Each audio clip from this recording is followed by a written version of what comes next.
They say it was sometime around the year of the hardest winter, when the birds flew too early and the frost come up from the ground like fingers. Well, down in the bend of Blue Ridge, near where the river splits under Dead Horse Holler, a woman lost her man to the mountain. And I don't mean in some vague, poetic sense. I mean the mountain took him. His name was Elias Cragg, a logger or trapper, depending on who's telling the story. And he worked the timber lines, went out before dawn, come back smelling like pine pitch, sweat, and pipe tobacco. One day, just before the snow, he kissed his wife goodbye, grabbed his tools, and walked up into the high ridges. And he never came back. Now, most folks said it was a slide. The rain had softened the roots and the ground slipped right out from under him.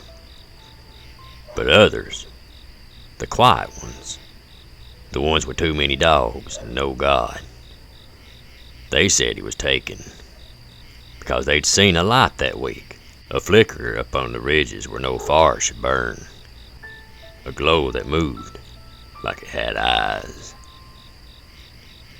His wife's name was Mara. She was a thin, holler-eyed thing, not much for talking, but good with herbs and charms and all the little tricks that made holler women strange and useful. When old Elias didn't come back, she didn't cry, she didn't scream, didn't wail. She just lit a lantern, the kind with oil thick as tree sap, and walked into the woods. People say she searched that mountain for 7 nights and 6 days, never sleeping, never stopping. She didn't call his name.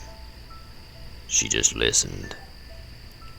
And on the 7th night, when the moon was low and the clouds set like teeth over the ridge, they say she found something.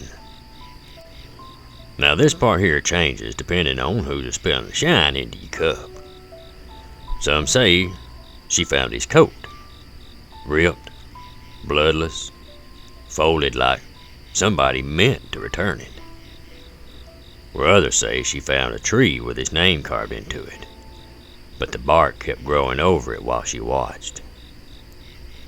A few say she found Elias himself, standing still, eyes wide, mouth open, like he'd seen something so big and wrong that it just emptied him. But he didn't blink, didn't breathe, and didn't recognize her. And when she stepped toward him, he vanished, not into the woods, but into the dark, like someone blew out the world around him. Mara came down from the mountain, but they say she wasn't right after that. She didn't speak again. She kept that lantern with her, though, even in daylight. She'd stand on her porch at dusk, staring up towards the ridge line, holding it like a baby. And then, one night, she was gone too. Well, folks got out and they searched for her. And they found her footprint up near Devil's Elbow. And after that, nothing. No coat, no blood, no lantern. Just cold air and the sound of something walking through the leaves that wasn't falling anymore. Now that's the end if you want the version fit for tourists and town newsletters.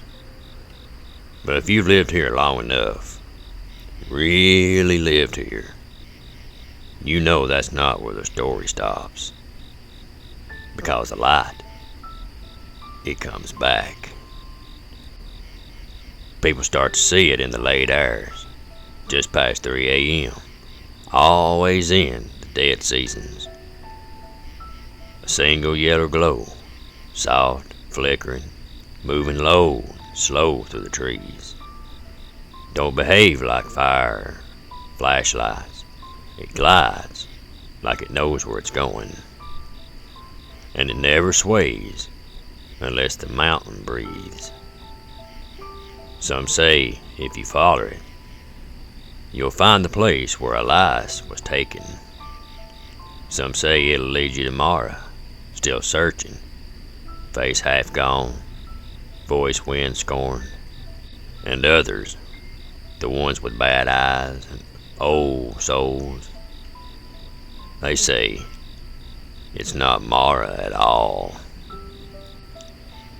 That light, they say, only wears her shape.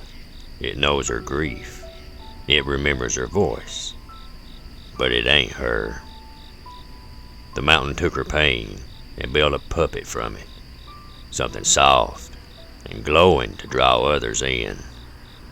It learned from her sorrow, like a child mimicking its mother's mourning. And now, it waits. Now, folks around here know the rules. Don't whistle on the mountains that are dark. Don't follow lights where there's no paths. Don't say a name you love while the wind's still. 'Cause the mountain hears. And once it's heard, it keeps. Sometimes I see it myself, out past Cold Branch, when the fog's low and the dogs don't bark. A faint glow just above the ground. And every single time I remember what my grandma said just before she passed.